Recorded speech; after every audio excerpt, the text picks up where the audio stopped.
네, 이제 근본적인 문제를 좀 살펴봤고요. 그 근본적인 문제를 대칭키를 이용해서 대칭 암호 알고리즘 이용해서 해결하는 방법, 공개키까지 사용해서 해결하는 방법에 대해서 살펴봤습니다. 이제는 본격적으로 키 확립 프로토콜에 대해서 살펴보겠습니다. 키 확립 프로토콜은 둘 이상의 참여자들이 비밀키를 공유할 수도 해주는 암호 프로토콜입니다.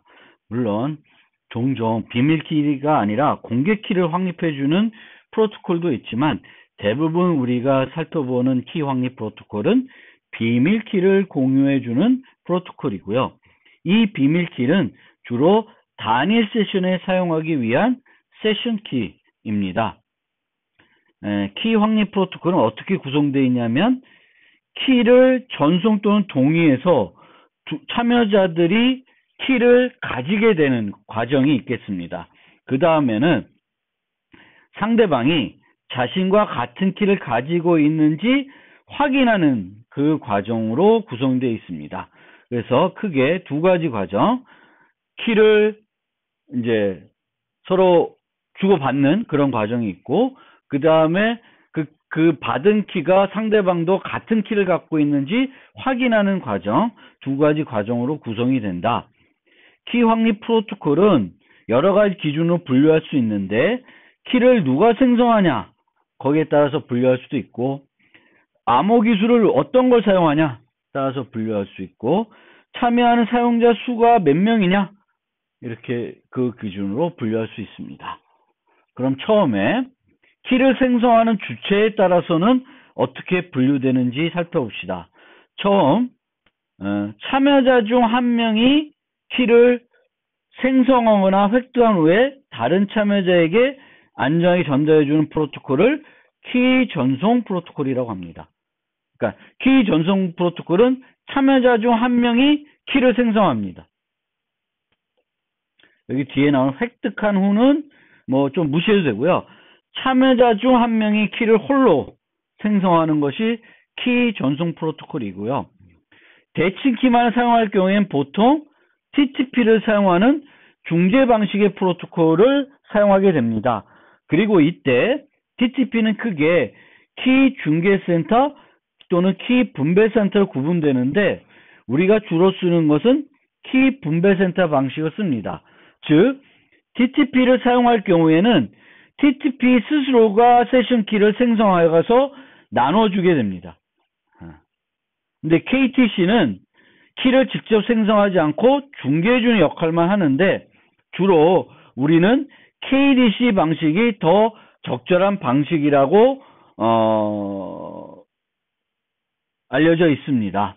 그래서 대칭키만을 사용했을 경우에 이제 키 전송 프로토콜을 만들게 되면 주로 TTP를 사용하게 되겠고 그 TTP는 KDC다. 즉 그 TTP가 세션 키를 생성해서 나머지 참여자한테 나눠주는 형태의 프로토콜이 됩니다. 우리가 3장에서 봤던 그런 형태의 프로토콜이 되겠습니다.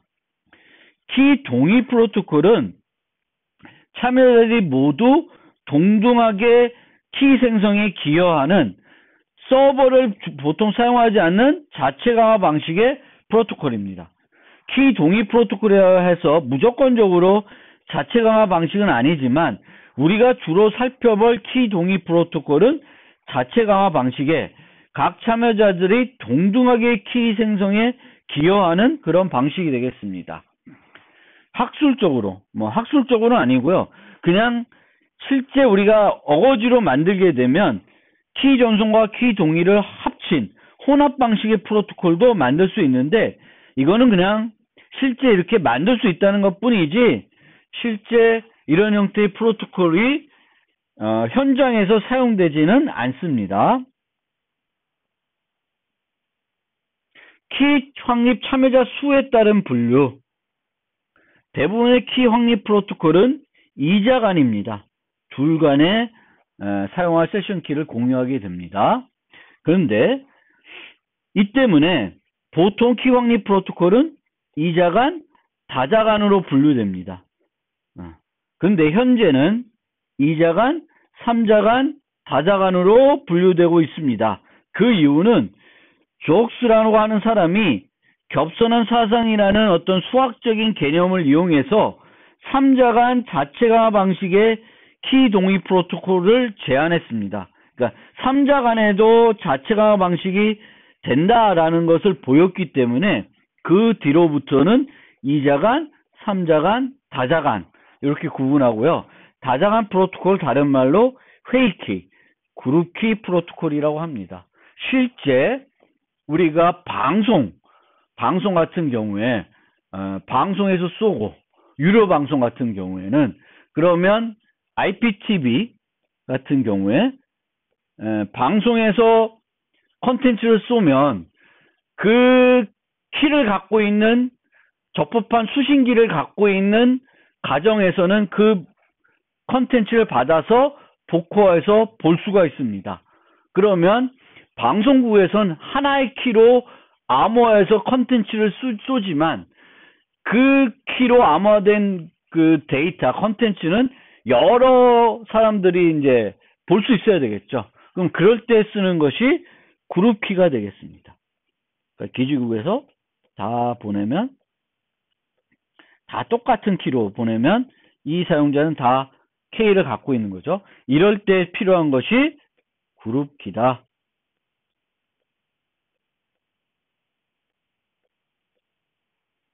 IPTV 이렇게 생각하시면 되겠습니다. 그러면 키 확립 프로토콜의 요구사항, 이 요구사항은 3장에서 설명을 간략하게 드렸습니다. 크게 5가지 요구사항이 있습니다. 첫 번째는 키의 비밀성이 보장되어야 됩니다. 즉 참여자들 외에 그 키를 실제 사용할 사용자들 외에는 확립된 비밀키를 얻을 수 없어야 됩니다. 여기에 참여자는 키를 생성한 TTP도 포함이 되겠습니다. TTP를 쓸 경우엔 키의 최근성, 키를 확립하고자 한 참여자들은 수신한 키가 이전에 사용된 적이 없는 이번에 생성된 키임을 확신할 수 있어야 됩니다. 키의 최근성, 키의 용도를 확인할 수 있어야 됩니다.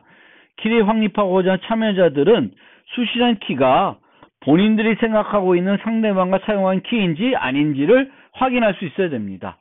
앨리스가 밥과 사용할 키를 받았으면 밥은 이 키가 밥이랑 사용할 키인지를 확인할 수 있어야 됩니다. 즉 앨리스가 밥이랑 그 사용할 키를 요청했을 때와 캐롤과 사용할 키를 요청했을 때와 두 개의 키를 구분할 수 있어야 되겠죠. 키 용도에 의하면. 그 다음에 생성 주체, 또 참여자에 대한 확인. 이게 인증이 되겠습니다. 인증. 그래서 키 전송 프로토콜은 누가 하나가 홀로 만드는 게겠죠. 경우에는 키를 수신한 참여자는 이 키를 프로토콜에 정의된 주체가 생성된 것인지를 확인할 수 있어야 됩니다.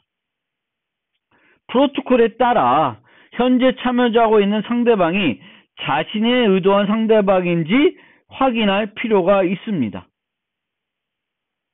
이거는 또 프로토콜마다 달라요. 참여자의 인증이 필요한지 여부는 좀 다릅니다. 그러니까 직접적으로 확인하냐 안 하냐 이 차이예요. 내가 프로토콜을 해서 확인했어요. 키 용도를. 그래서 이거는 밥이랑 쓸 키예요. 그러면 이 키를 이용해서 전달된 메시지가 복호화돼서 어떤 결과가 왔습니다. 그러면 나는 밥이랑 통신하고 있구나를 믿게 돼요. 실제적으로 그게 밥인지를 확인하는 어떤 다른 방법을 사용하지는 않겠죠. 그런 측면에서 말합니다. 그 다음에 키를 확립하고자 한 참여자들은 서로 같은 키를 가지고 있는지를 확인할 수 있어야 됩니다. 그래서 키 확립 프로토콜은 이런 5가지 요구사항을 제공해야 되는데 나중에 되면 그룹키 같은 경우에는 이 5개가 다 필요하지만 이걸 확인하기가 매우 어렵기 때문에 생략하지 않는 경우가 있습니다. 그룹키에서는.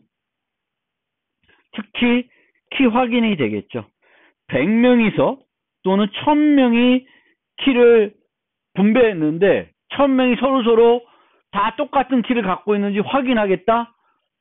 이거는 되게 비용이 많이 들겠죠. 그래서 이런 경우는 하지 않습니다.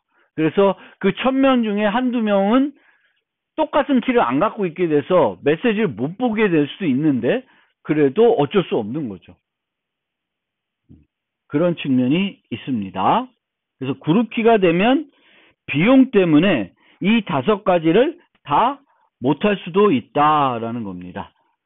그리고 키 확인과 비교돼서 키의 무결성을 주장하는 경우도 있는데 우리가 키 확인만 되면 무결성은 별로 중요하지 않다. 이런 얘기를 좀 드리려고 합니다. 그래서 키의 무결성이라고 하는 것은 프로토콜 수행 과정에서 키나 키 생성에 사용된 값이 키 생성에 사용된 값이 전송 과정에서 조작되지 않은 경우를 않으면 키의 무결성이 보장됐다라고 합니다. 여기서처럼 서버는 0111, 0110을 만들어서 전달했는데 이쪽은 0111, 0110이 했어요. 그럼 여기는 무결성이 확인된 거죠. 무결성이 만족된 겁니다.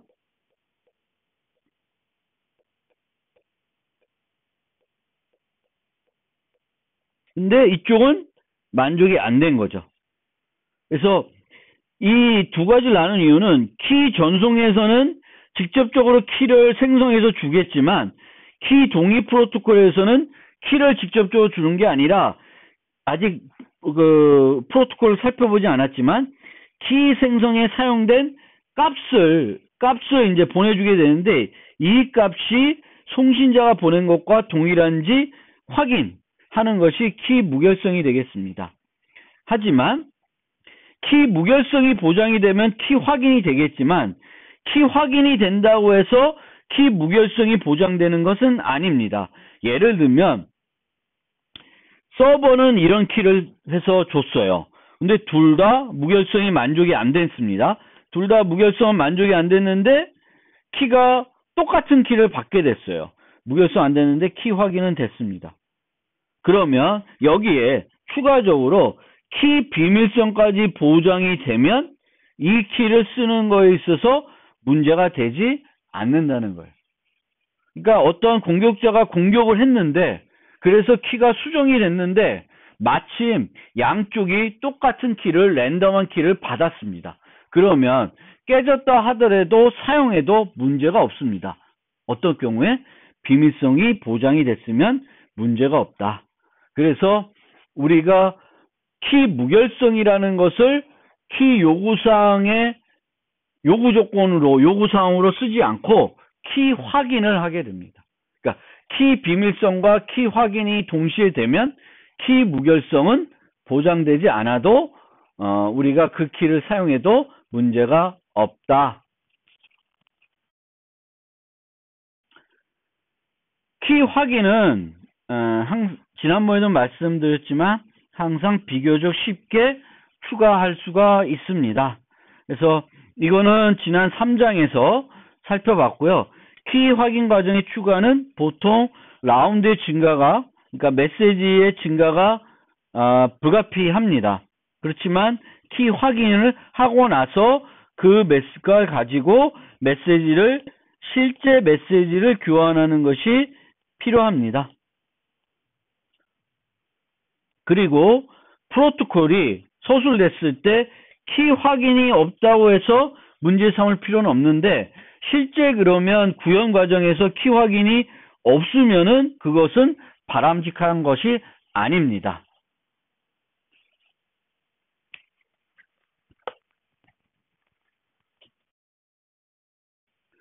네, 키 전송 프로토콜과 키 동의 프로토콜의 실제 예제를 보면서 키 확인 프로토콜에 대한 설명을 좀 이어가겠습니다. 그래서 키 전송 프로토콜의 예부터 한 두 가지 살펴볼 텐데요. 상당히 오래전에 발표된 것입니다. 근데 상당히 오래전에 발표된 거지만 저명한 학술지에 발표된 논문입니다. 그러니까 이 프로토콜을 가지고 학문적인 업적으로 인정을 받은 거죠.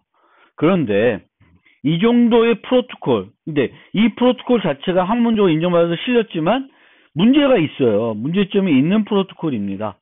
즉, 이 당시만 하더라도 키 확립 프로토콜을 만드는 것조차가 그렇게 쉬운 것이 아니었습니다. 강건한 키 확립 프로토콜을 만드는 것에 대한 이론적인 토대들이 아직 부족할 때였습니다. 그런데 지금은 여러분들이 제 수업만 듣고 나면 이 정도의 프로토콜은 웬만한 학생들은 다 만들 수가 있습니다. 여기에 있는 이런 문제점들이 없도록 프로토콜들을 만들 수가 있습니다. 여기에 사용되는 이런 난스라든지 이런 식별자의 의미라든지 이런 것들도 다 설명할 수가 있습니다. 왜? 이론적으로 다 연구가 되어 있고 뭔지 다 알려져 있기 때문에 그렇습니다. 그렇지만 그 당시에는 그렇지 않았다라는 거예요. 그래서 우리가 지나고 보면 그 당시에 어떤 연구 결과들을 보면 저건 너무 심플한 간단한 거 아니냐라고 생각할 수 있는데 그 당시에는 그렇지 않을 수 있다라는 거고요. 그런 측면에서 여러분들이 혹시 여러분들 중에 이제 대학원에 진학을 하려고 하면 그 어떤 특정한 분야에 대해서 연구를 하려고 하는 거잖아요. 그럼 그 분야의 연구가 어느 정도 성숙되어 있고 어떤 문제들을 지금 해결하려고 노력하는 건지를 좀 알아보실 필요가 있습니다. 그리고 그 문제들을 과연 내가 연구를 해서 내가 가려고 하는 연구실에서 연구를 해서 해결할 수 있는 문제인지 아닌지 한번 생각을 해볼 필요가 있습니다. 지금 제 분야 같은 경우에는 아주 진전된 어떤 연구 공원들은 이렇게 뚜렷이 나오는 건 없는 것 같아요. 왜냐하면 이제는 해결해야 될 문제들이 뭔지는 지난 20, 30년간 많이 연구를 해가지고 알려져 있습니다. 그리고 그런 문제들은 여전히 해결이 안 되고 있어요. 너무 어려운 문제들이에요. 그래서 해결이 안 되고 있어요.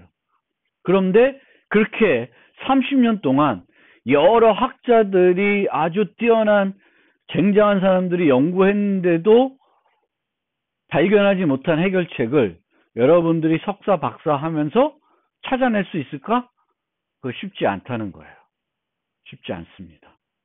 그러면 여러분들은 가서 기존에 나온 것들, 기존에 이미 나온 결과물들을 조금은 개선할 수 있겠지만 그 조금 개선한 게 정말 박사학위를 받을 만큼 가치 있는 거냐?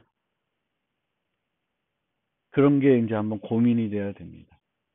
그래서 요즘은 또 이렇게 컴퓨팅 환경이 확 바뀌어가지고 옛날에 다 알려졌던 것들을 이제는 할 수 있으니까 옛날에는 이론적으로만 생각했던 것들이 지금은 GPU 그 컴퓨팅 파워가 좋아져서 여러 가지 할 수 있는 것도 있으니까 실제 해보니까 결과가 이렇더라. 이제 이런 식의 이제 어떤 연구 결과들이 나올 수 있는데 그럼 이 연구 결과들이 정말 튜링 어워드를 받을 만큼 아주 가치 있는 연구들이냐 이제 그런 면에서 우리가 한번 고민을 해볼 필요는 있고요. 재미는 있을까 이런 것도 한번 생각해 볼 필요가 있습니다. 그래서 여러분들이 이제 석박사를 할 때 석박사로 만약 진학을 하려면 첫째는 연구에 대한 욕심이 있어야 돼요. 지적 호기심이 많아야 되고 연구하는 게 재밌어야 되는 거고요. 근데 과연 내가 연구하려는 그 분야가 어떤 건지를 잘 모르는 상태에서 가면 되게 후회될 수도 있어요. 가서 연구를 해봤자 문제는 알겠는데 그 문제를 어떻게 해결해? 해결하기가 어려운 거예요. 만약 여러분들이 쉽게 해결할 수 있는 건 다른 사람도 쉽게 해결했을 거예요. 그래서 그런 문제들이 대단히 어려운 것이다. 그래서 석박사 하는 것이 그렇게 뭔가 이제 학부에서 그냥 교수님이나 이런 책에서 보는 내용을 이해하는 것만 가지고는 안 되는 게 이제 석박사이기 때문에 그런 측면을 여러분들이 진지하게 고민을 하실 필요는 있다. 그래서 어쨌든 이제 이 78년도에 이런 논문이 나왔고, 이 논문에서 보면은 A는 난스를 가지고 최건성이 보장됐는데 B는 보장을 안 하고 있어요. 그래서 문제점이 있는 거고, 그런 문제점을 3년 뒤에 타임스탬프 갖고 해결했다고 논문을 쓰고 있습니다. 지금 보면 대단히 우습죠. 우습게 생각될 수가 있습니다. 그래서 이런 이제 과거 연구들을 보면서 한번 우리가 연구에 대한 것도 이런 컴퓨터 공학에서의 이 발전이라는 것도 한 번쯤 여러분들이 생각해 보셨으면 좋겠습니다. 그러면 지금까지 못 봤던 키 동의 프로토콜에 대해서 좀 설명을 드리겠습니다. 그런데 이 키 동의 프로토콜을 설명하려면 수학을 설명을 해야 돼요. 제가 앞서 말씀드렸는지 모르겠지만 가급적이면 이 암호 세계에서는 수학이 매우 중요합니다. 매우 중요하지만 지금 학부 4학년들한테 정보보호 암호 기술 소개하면서 수학 내용을 깊게 설명을 하면은 재미도 없을 뿐만 아니라 그것을 이해하는데 오히려 이 여러 가지 이슈들을 이해하는데 방해가 될 수 있습니다. 그래서 제가 가급적이면 수학적인 내용들을 생략하고 설명하려고 노력하고 있습니다. 그런데 이 키 독립 프로토콜을 설명하려고 하면 요거는 설명을 안 할 수가 없습니다. 그래서 먼저 이산대수 문제라는 거를 좀 간단하게 설명을 드리고자 합니다. 이산대수 문제는 군이라고 하는 이항연산에 의해 닫혀있는 대수구조를 이용하게 됩니다. 이항연산에 대해서 닫혀있다라는 것은 뭐냐면 이항연산은 P연산자가 두 개인 거예요. 3 곱하기 5. 그러면 이 곱하기는 이항연산자예요. 그런데 닫혀있다고 하는 것은 이 3 곱하기 5가 15죠? 15인데 그러면 어떤 집합이 있으면 이 집합에서 A, B 두 개의 원소를 빼요. 그럼 이 두 개의 원소에 대해서 정해진 이항연산을 합니다. 그러면 이거의 결과가 C면 이 C는 다시 S 집합에 있어야 됩니다. 그러면 닫혀있다라고 합니다. 그러면 어떻게 그런 군을 만들 수 있을까? 간단하게는 곱하기 모두 7, 모두 n을 하게 되면은 닫혀있게 됩니다. 자, 집합이 이렇게 있어요. 1, 2, 3, 4, 5, 6. 그럼 여기서 어떤 두 개의 수를 뽑아서 곱한 다음에 모듈로 7을 하면, 나머지 7을 하면 다시 요 안에 들어오게 됩니다. 3 곱하기 5는 15인데 모두 7하면 얼마야 돼요? 1이 되죠. 1. 그래서 닫혀 있게 됩니다. 그래서 요 집합은 요 연산에 대해서 닫혀 있고요. 군이라고 말할 수 있습니다. 요 연산에 의해서 정의되는 군이다라고 합니다. 그리고 이런 군들은 항등원을 가지고 있어야 돼요. 항등원. 항등원이라는 것은 항등원은 A X를 하면 다시 자기가 돼야 돼요. 그 X가 항등원이 됩니다. 그래서 1은 이 연산에서 항등원이에요. 1 곱하기 1도 1이고 2 곱하기 1은 2고 항등원이 됩니다. 그리고 이 군은 또 모든 원소는 역원이 있어야 돼요. 역원은 아까 3 곱하기 5는 15인데 1이 됐죠. 그러면 3과 5는 서로 역원입니다. 그래서 어떤 거를 곱했을 때, 이항 연산했을 때 결과가 1이면 요 두 수는 항등원이 됩니다. 아니, 역원이 됩니다, 서로. 그래서 3과 5는 역원, 4와 2는 역원. 6의 역원은 6이고 1의 역원은 1이 됩니다. 그래서 모든 원소들이 역원을 가지고 있어요. 그러면 이게 어떤 개념이냐면 곱셈이 있으면 곱셈에 반대되는 연산도 필요합니다. 우리가 연산하게 되면 그게 나눗셈이죠. 그래서 이 연산에서는 나눗셈이라는 게 뭐냐면은 곱하기 여원을 하면 됩니다. 즉 내가 이런 식을 풀고 싶어요. 그래서 x를 알고 싶어요. 그러면 4의 여원을 양쪽에다 곱해주면 이렇게 되는데 2 곱하기 4는 8이고요. 8은 1이기 때문에 1이 됩니다. 여기는 x만 남아요. 그래서 2 곱하기 5는 10이고 이 10은 모두 치에 3이니까 x는 3이 돼요. 4 곱하기 3은 10이니까 5가 되죠. 즉 2를 곱하는 것은 우리가 나누기 4를 하는 것과 일반적인 나눗셈에서 나누기 4를 하는 것과 똑같습니다. 그래서 우리가 일반적인 이제 이항연산, 이 군에서는 그 이항연산 갖고 어떤 수를 하고 그거에 반대되는 연산을 하고 싶으면은 여원을 구해서 여원을 곱해 주시면 됩니다. 그 다음에 5를 계속 거듭 제곱. 이 거듭 제곱한다는 것은 이항 연산을 계속 하는 거예요.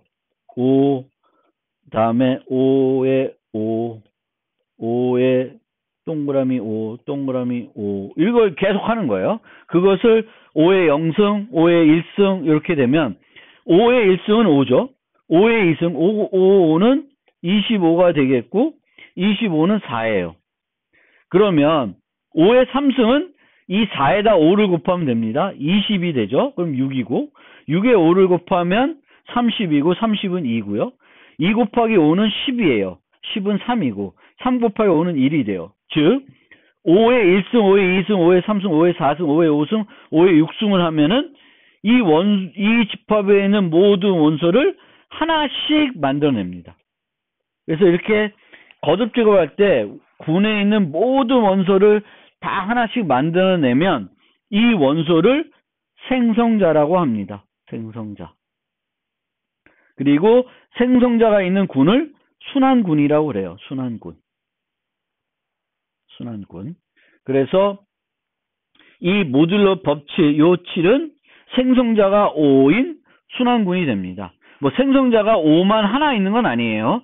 다른 것도 생성자가 될 수 있습니다. 아마 3도 이 군의 생성자입니다. 그래서 이런 생성자가 있는 군을 순환군이라 그러고요. 순환군의 이런 군에 있어서 생성자 어떤 있을 때 이렇게 5의 2승은 4죠. 그러면 2는 기저 5에서 4에 대한 이산대수라고 합니다. 즉 로그 2의 5는 4가 돼요. 무슨 얘기냐면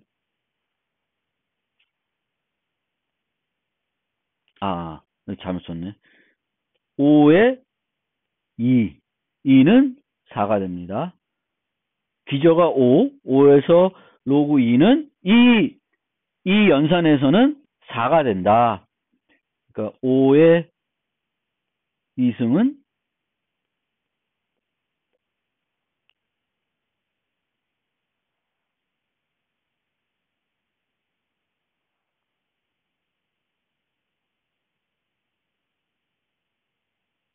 아니 다시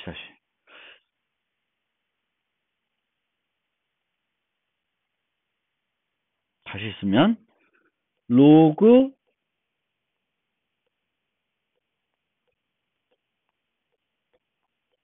2가 되는 거죠.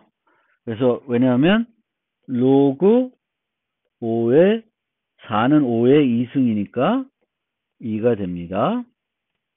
그래서 우리가 이산대수 문제라고 하는 것은 순환군이 주어지고 생성자 G가 주어졌을 때 생성자 군 정보와 생성자 G가 주어졌을 때 임의 군 원소 Y가 주어지면 G에 대한 기저 G에 대한 Y의 이산대수를 찾는 문제를 이산대수라고 합니다. 즉 우리가 요게 군이다. 그리고 기저가 5다. 그럼 4의 이산대수를 구해라. 그러면 2예요. 2를 찾는 것이 이산대수 문제가 되겠습니다. 그러면 우리가 4의 이산대수가 뭔지 알아보려면 해보면 돼요. 5의 1승이 얼마고 5의 2승이 얼마고 5의 3승이 얼마고 쭉 해보면 됩니다. 그런데 이 군의 크기가 매우 크면 다 해보는데 너무 시간이 많이 걸리는 거예요. 그래서 이 이산대수 문제는 어려운 문제가 됩니다. 언제? 군의 크기가 매우 클 경우, 크고 특정한 특성을 만족하는 그런 군들은 이 이산대수를 구하는 것이 어렵습니다. 전수조사하기도 어렵고, 알려진 되게 그 빠른 방법으로 이 이산대수를 구하는 문제도 그 비용이 지수 비용이 들어요. 지수 비용이 들기 때문에 어려운 문제가 됩니다. 그래서 이 문제에 공개키 기술들이 많이 의존하고 있습니다. 좀 이해가 되셨는지 한번 다음을 봅시다. 그러면 이제 키 동의 프로토콜 이제 실제 살펴볼 건데요. 이 키 동의 프로토콜은 DP와 헬맨이 제안한 프로토콜이고요. 1976년도에 발표된 프로토콜이고, 이 논문이 공개키 개념을 최초로 학술지에 소개한 논문이라고 합니다. 물론 제가 이제 1장인가 소개할 때 이 76년도 논문 이전에도 영국 같은 경우에는 정보 문서가 공개된 걸, 비밀 문서들 공개된 걸 보면 그 76년도 이전에도 공개키 기술에 대한 개념들을 알고 있었다라는 거죠. 알고 있었는데 논문상에, 학술 논문상에 발표된 거는 이들이 처음입니다. 76년도에. 이들은 뭘 사용했냐면 군이 있어요. G가 군이 있고, 이것의 생성자가 G예요. G. 그러면 이 군에서 이산대수를 구하는, 이산대수 문제는 매우 어려운 문제다라고 가정을 합니다.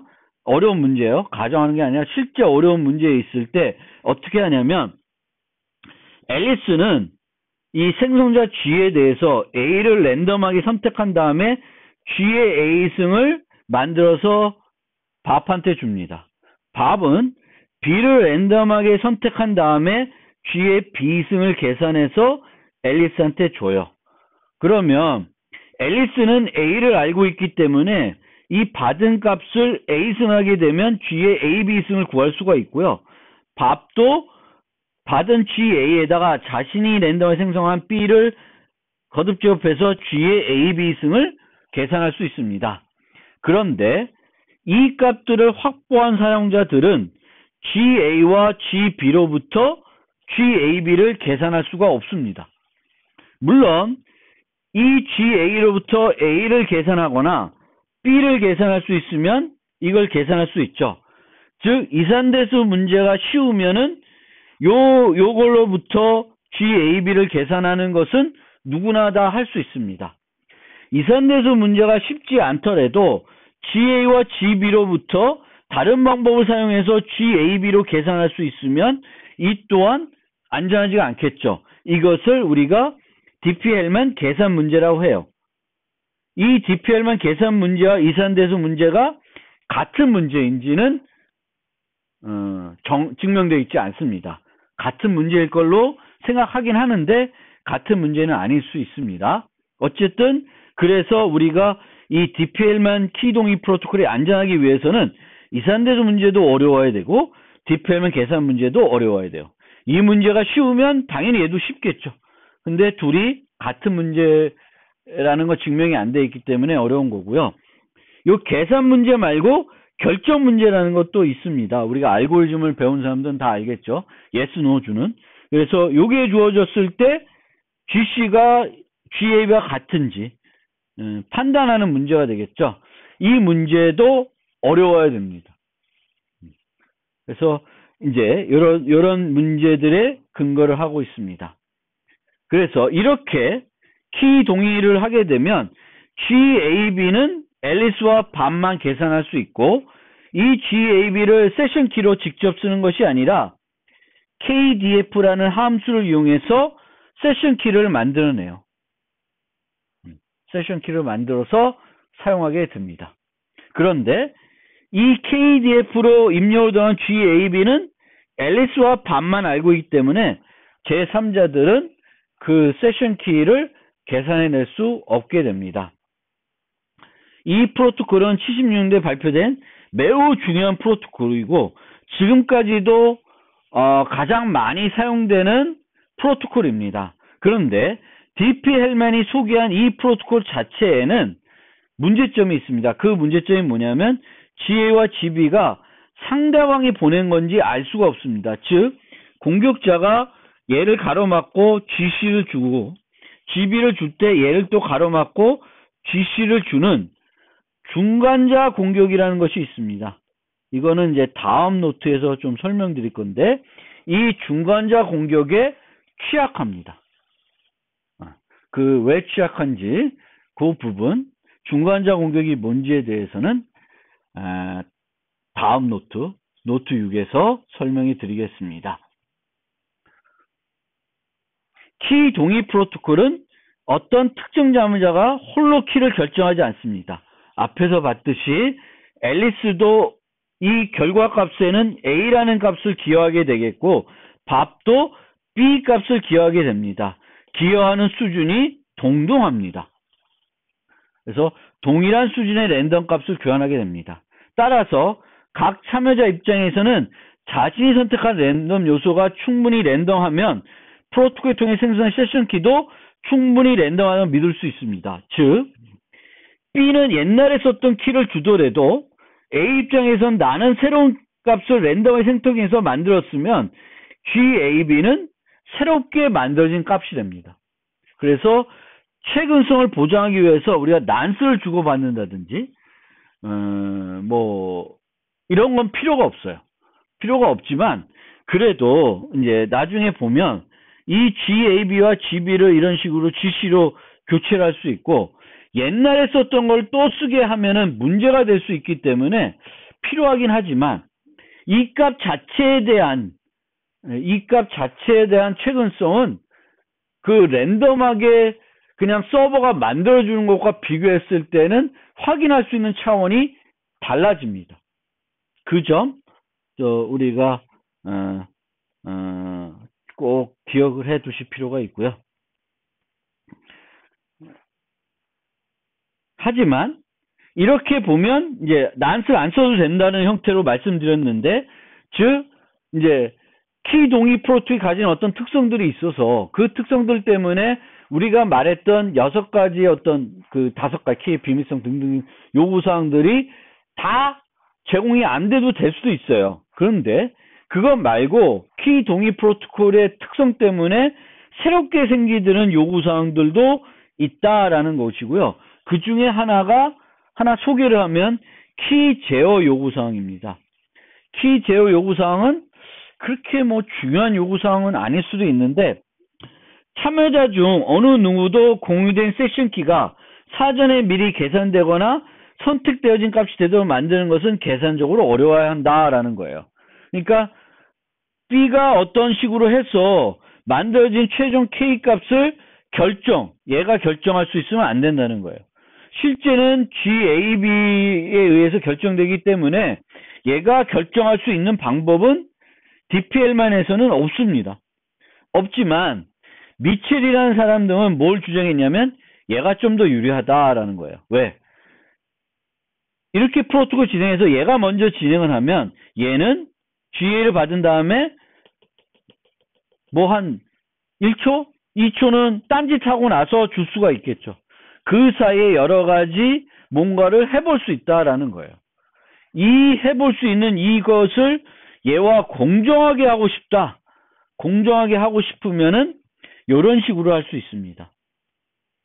그래서 해시 값으로 GA를 그냥 주는 게 아니라 처음에 줄 때에 해시 값만 줍니다. 해시 값을 주면 해시 값은 뭘 만족해요? 기본적으로 일방향성을 만족하죠. 그러면 아까와 달리 밥은 GA가 어떤 값인지 몰라요. 모르기 때문에 GB를 뭘 선택하는지 간에 어떤 값이 될지 그 정해진 확률이 없어집니다. 모르는 거죠. GA가 뭔지 모르니까. 여기서는 막 B1도 해보고 B2도 해보고 B3도 해보고 몇 가지는 해본 다음에 그 중에 하나를 쓸 수 있는데 이제는 GA가 뭔지 모르니까 이거를 할 수가 없다는 거예요. 할 수가 없고 GAB를 주면 그 다음에 GA를 주면 이제는 얘도 공정하다라는 거예요. 근데 이때 앨리스가 GA를 줄 때 여기에 숨겨져 있던 여기에 들어있던 값이 아니라 GA 프라임을 줄 수 있다. 그러면 안 돼요. 근데 GA 프라임을 줄 수 있으려면 뭐가 돼야 돼요? 충돌을 찾을 수 있어야 됩니다. 해시 함수의 충돌. 근데 충돌 회피이면 H가 충돌 회피이면 이게 안 되겠죠. 그래서 이렇게 진행을 하게 될 때 요 해시 함수는 일방향성도 만족이 돼야 되고 충돌 회피도 돼야 됩니다. 키 확립 프로토콜과 관련된 이제 최근 추세를 조금 설명드리면 계속 말씀드린 거지만 기본 암호화 방식으로 인증 암호화를 하고 있다. 인증 암호화하려면 이런 거죠. 이렇게 하는 거죠. C, E, K1, M, back, K2, C 이런 식으로 하는 거죠. 그럼 K1, K2 두 개가 필요합니다. 그럼 한 개의 대칭키가 아니라 두 개의 대칭키가 필요해요. 근데 두 개 이렇게 하더라도 두 개의 대칭이 필요한 것이 아니라 확립된 하나의 비밀 정보로 필요한 개수의 키를 계산할 수 있습니다. 즉 아까 보면 만약 키 동일했다. 그럼 KDF가 있고 KDF에 이제 GAB가 들어가겠죠. 예전에는 그러면 여기서 하나의 키만 128비트 키 하나만 뽑아냈는데 이제는 여러 개를 빼서 쓰는 거죠. 그리고 키 유도함수 생성된 값은 서로 독립적이어야 된다. 즉 얘와 얘를 요 값으로부터 만들어내지만 K1을 알고 있다고 해서 K2를 계산할 수 있거나 K2를 알고 있었다고 해서 K1을 계산할 수 있으면 안 됩니다. 그건 중요하고요. 키 확인까지 사용한 키와 데이터 암호를 사용한 키도 다른 키를 사용합니다. 그러니까 이 얘기는 뭐냐면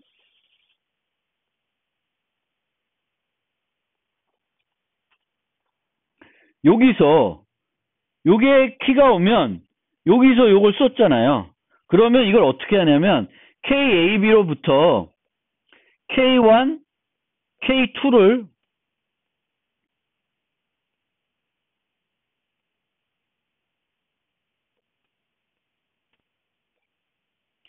만들어서 K1을 여기다 쓰는 겁니다. 그 다음에 메시지는 K2를 가지고 암호화를 해요. 그러니까 키들을 계속 뭔가는 새로운 키를 가지고 처리하는 겁니다. 여기에 썼던 키를 또 쓰는 건 아니에요. 일반 메시지 암호할 때 안 쓴다는 겁니다. 안 쓰겠다. 그래서 요 키가 K1이 노출돼도 K2는 노출이 안 되겠죠. 얘가 노출되면 다 노출되지만 K1이 노출된다고 해서 K2가 노출되는 건 아닙니다.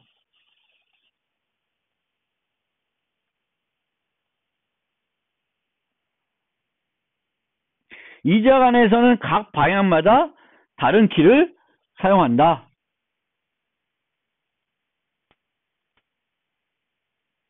그래서 총 5개의 키가 필요할 수도 있다.